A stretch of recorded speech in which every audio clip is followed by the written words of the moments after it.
పెళ్ళైనా పండగైనా వేడుక ఏదైనా పట్టు చీరల ప్రత్యేక వేదిక వారాహి సిల్క్స్.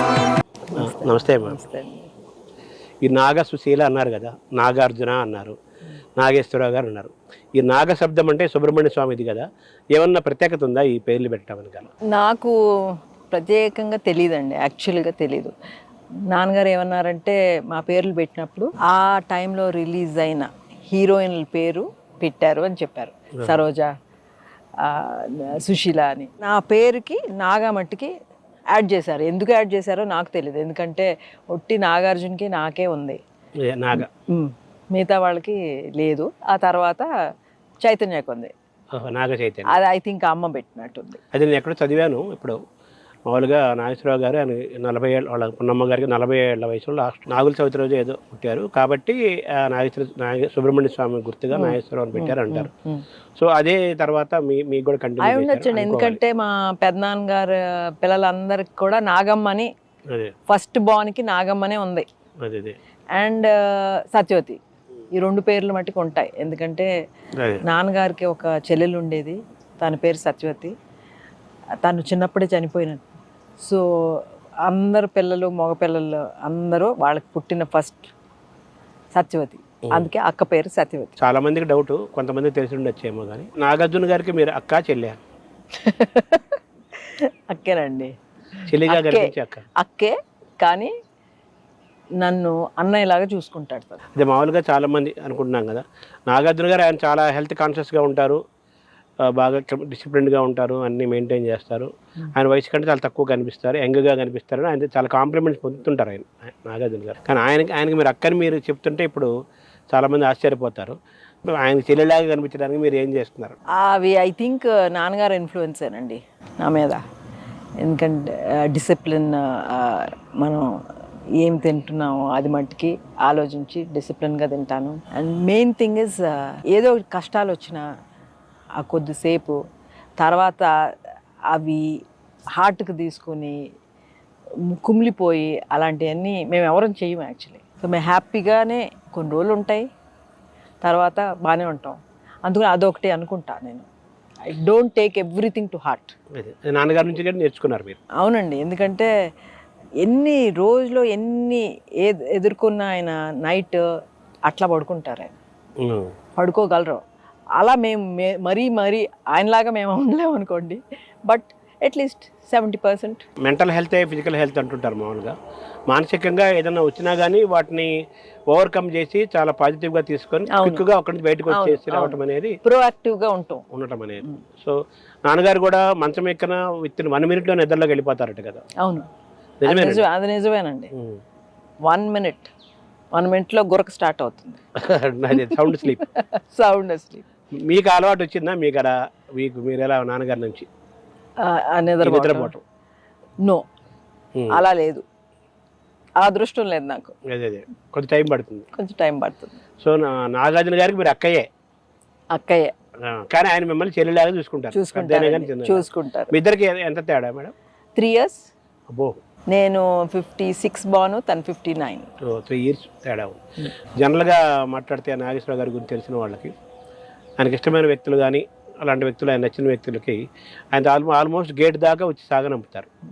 మా అలాంటి వాళ్ళకైతే సిగ్గుగా ఉంటుందని, చాలా పెద్దవాడు కానీ నాగేశ్వరరావు గారు ఇలా చూస్తాము, ఎప్పుడు చూస్తాం, ఎప్పటికీ చూస్తాం. అది మీకేమైనా అనుభవం ఉందా? మీరు ఎప్పుడైనా చూసారా అది? అలా నేను చూశానండి, ఎందుకంటే ఇంటికి వచ్చిన బంధువులు కానీ ఫ్రెండ్స్ కానీ అందరినీ బయటకు వచ్చి ఆయన ఎందుకంటే వాళ్ళనే కాదండి, మమ్మల్ని కూడా, పిల్లలందరినీ కూడా బయటకు వచ్చి ఆయన పంపిస్తారు. ఆయనకు ఒక అలవాటు. సో అది మటుకి మేమందరం అడాప్ట్ చేసుకుంటాం, ఎందుకంటే మేము కూడా అదే చేస్తాం. బయట వరకు వచ్చి పిల్లలు ఎవరైనా పిల్లలు పెద్దవాళ్ళని చూసే కదా నేను నేర్చుకున్నాను. మాకు అదే ఫాలో అవుతాం మేము. నాన్నగారు చివరిలో 1 year కొంత క్యాన్సర్ ఇబ్బంది పడ్డం తప్పితే మామూలుగా 89 years, ఆల్మోస్ట్ 90 years ఆయన ఈ was looking very healthy, very active, hyper. అవునండి, ఆయన చూపు కానీ, మాట కానీ, ఆలోచన కానీ, సెన్స్ ఆఫ్ హ్యూమర్ కానీ, రెజినెస్ ఆఫ్ మైండ్ కానీ చాలా యాక్టివ్గా, షార్ప్గా ఉండేది ఫిజికల్లీ అండ్ మెంటల్లీ. అయితే ఆయనకి 50 ఏళ్ల వయసులోనే ఆయనకి బైపాస్ జరిగింది 1974లో. అది అయిన తర్వాత దాదాపు 40 ఏళ్ళు ఒక మెడికల్ మిరాకిల్ లాగా ఆయన అద్భుతంగా ఉన్నారు. So what is the secret behind is mental and physical health అండి? అంటే 1974 ఆ సర్జరీ చేసేంత వరకు స్మోక్ చేసేవారండి ఆయన. డాక్టర్స్ నువ్వు స్మోక్ చేయకూడదంటే this is my last cigarette అని, దాని తర్వాత ముట్టుకోలేదు. 74 వరకు ఆయన ఎప్పుడూ డ్రింక్ చేయలేదు. డాక్టర్స్ ఆయనకి చెప్పారు మీరు మెడిసిన్ లాగా బ్రాండీ తీసుకోమని, because it will dilate the arteries and relax him, మీరు తీసుకోమన్నారు. ఆ రోజు నుంచి స్లోగా అలవాటు చేసుకున్నారు ఆయన. సో ఇవన్నీ ఫాలో అవుతారు ఆయన. అండ్ అప్పటి నుంచి కొంచెం డైట్ జాగ్రత్త పడ్డారు. ఆయనకి మేగడ అంటే ఇష్టం చిన్నప్పటి నుంచి. సో ఆయన మేగడ పెరుగు తోడు పెట్టుకుని ఆయన తిన్నాక మేమందరం కాస్త మేమందరం కూడా తినేవాళ్ళం. సో ఆయన అవన్నీ అలవాటు. సో ఆ వాకింగ్, పొద్దున్నే లేచి ఆ వాకింగ్, ఆ రిస్ట్రిక్షన్స్, ఆ డిసిప్లిన్, అండ్ మెయిన్ ఇదే కాకుండా మెంటల్లీ కూడా ఆ డిసిప్లిన్ ఉందండి ఆయనకి. Is very happy person, content, తృప్తిగా ఉంటారు జీవితం. తృప్తి. ఆ తృప్తిగా ఉన్నప్పుడు ఏ ప్రాబ్లం ఉండదండి ఎవరికి, మనం తృప్తిగా ఉన్నప్పుడు. ఆయన మామూలుగా అంటుంటారు, నేను చాలా పేద కుటుంబం నుంచి వచ్చాను, నేను చదువుకున్న చదువు కూడా చాలా తక్కువ చదువు, నేనేం పెద్ద అందగాడిని, అద్భుతమైన వాయిస్ ఏం కాదు, కానీ నాకు ఇంత అద్భుతమైన జీవితం నాకు వచ్చింది కాబట్టి నేను ఆర్థికంగాను చాలా బాగున్నాను, కీర్తి, సుఖాలు, ఆనందాలు అన్నీ పొందాను. నేను తృప్తి అనే మాట, నేను తృప్తి పడకపోతే ఇంక తృప్తి అనే మాట డిక్షనరీలో తీసేయాలి. నేను ఇంత హెల్తీగా ఉంటాను కారణము తృప్తే నా శక్తి అన్నారు ఆయన. అవునండి, ముమ్మాటికే అది నిజం.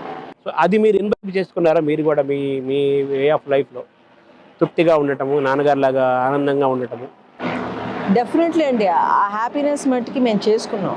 ఎందుకంటే మా ఫ్యామిలీ మొత్తం చాలా యూనిటీగా ఉంటాం మేము. ఒకళ్ళ పట్ల ఒక ఈర్ష్యలో వాళ్ళు ఒక ఎక్కువ ఉన్నారు, ఒక మెట్టు ఎక్కువ ఉన్నారు, ఒక మెట్టు తక్కువ ఉన్నారని అవి ఏదీ లేదు.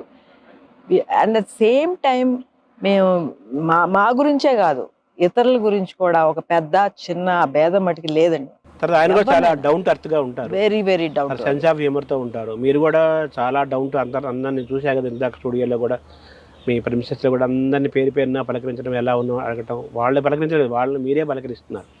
పలకరించి ఎలా ఉన్నావు అని అడగటము, ఆ డౌన్ టు అర్త్గా ఉండటము, ఎప్పుడు ఎవరు స్మైలింగ్గా ఉంటాము, యాక్టివ్గా ఉంటాము, తర్వాత సెన్స్ ఆఫ్ హ్యూమర్తో ఉండటము, అన్ని జనరేషన్స్ అన్ని రకాల మనుషులతో కలిసిపోవటము, ఇవన్నీ నేను మీకు అబ్జర్వ్ చేస్తున్నారా చేశాను. ఇవన్నీ నాన్నగారి దగ్గర నుంచి వచ్చినాయి అని చెప్పుకోవాలా? ఆయన కూడా ఇలాగే ఉంటారా? ఇలా ఉండమని చెప్పారా? ఇలా ఉండాలి అలా ఎప్పుడు చెప్పలేదండి. కానీ ఆయన ఒక 4 ఏళ్ళ 5 ఏళ్ళ బాబుతోనూ ఒక 80 years ఓల్డ్ మ్యాన్తోనూ సేమ్గా మాట్లాడతారు.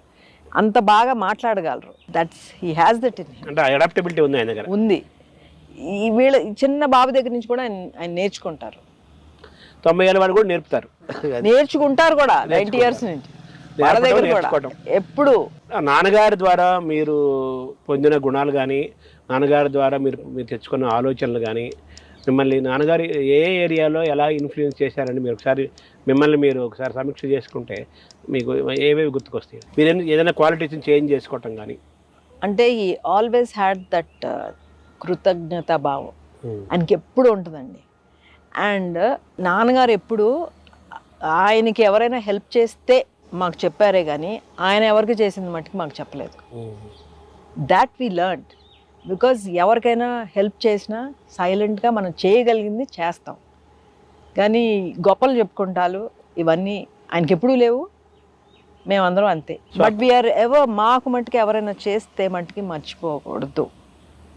అండ్ అవర్ రూట్స్ మర్చిపోకూడదు, గతం మర్చిపోకూడదు, మనం ఎక్కడి నుంచి వచ్చామో మర్చిపోకూడదు, మూలాలు. అలాగే కృతజ్ఞత భావం. That is he has that అండి మెయిన్. ఆ కృతజ్ఞతతోనే కదా ఆయన మామూలుగా గుడివాడలో ఆ కాలేజీకి ఆ కాలంలో ఆయన దగ్గర ఉన్న ఆల్మోస్ట్ అమౌంట్, పెద్ద అమౌంట్ ఆయన ఇచ్చేసారంటారు. అలా అనేక సందర్భాలు జరిగింది. బ్యాంక్ బ్యాలెన్స్ మొత్తం అంతా ఇచ్చారండి ఆయన. ఎందుకంటే నేను చదువుకోలేదు, అట్లీస్ట్ ఈ పనన్నా చేసి కొంతమందికి నేను హెల్ప్ చేయాలి, ఉపయోగపడాలి. నాన్నగారికి 5 కదా సంతానం, అంతేనా? అంటే 3 అమ్మాయిలు 2 అబ్బాయిలు. ఎవరు బాగా క్లోజ్గా ఉంటారు? మీరు ఎక్కువ నాన్నగారితో వెళ్తుంటారు కదా, పెళ్ళిళ్ళకి ఫంక్షన్స్కి వెళ్ళేవాళ్ళు కదా?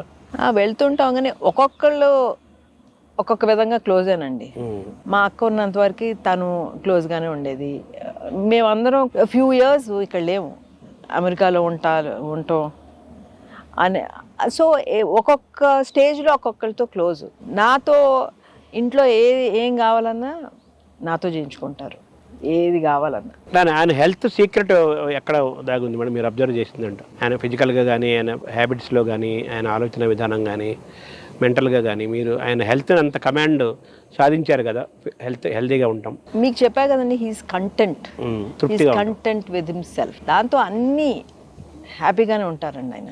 ఫుడ్ హ్యాబిట్స్ మనకి ఒంట్లో బాగలేదు, ఇది ఈ ద్వేషాభావాలు ఇవన్నీ పెట్టుకుంటేనండి మన హెల్త్ పాడైపోయేది యాక్చువల్గా. అవును, ఆల్వేస్ మెంటల్గాను ఫిజికల్గా కూడా. సో మనం అవన్నీ లేకుండా ఉంటే, ఎవరన్నా చూసి యూ కెన్ బి ఎన్వియస్, కానీ అది ఒక ఛాలెంజ్గా తీసుకోవాలి. మనం ఎలా బాగు చేసుకోవాలని తీసుకోవాలి, కానీ ఇంకోళ్ళని చూసి కుళ్ళుకుంటాం, అది రైట్ కాదు.